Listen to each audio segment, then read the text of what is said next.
সেও কিন্তু ভালো কর্ম করে একটা ব্যবসা দাঁড় করাইছে, সে ব্যবসা থেকে সে আস্তে আস্তে অনেক বড় হয়েছে।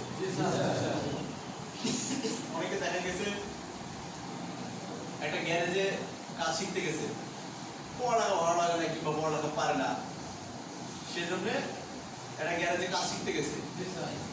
কাজ শেখার পরে সে নিজে আস্তে আস্তে গ্যারেজ দিয়েছে, পরে দেখা যাচ্ছে কি যে সে একটা ফ্যাক্টরির মালিক হয়ে গেছে।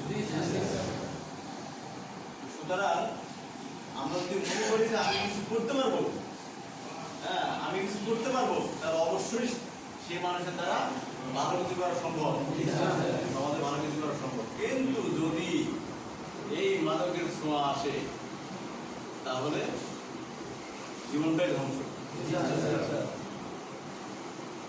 আমাদের বাংলাদেশে কিন্তু যুবক সমাজের এখন সবচেয়ে বড় সমস্যা হচ্ছে মাদক।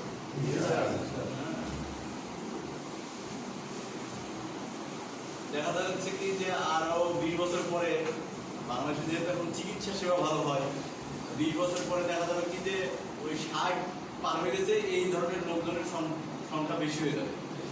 কারণ 60 পার হয়ে গেছে, 60 বছর পার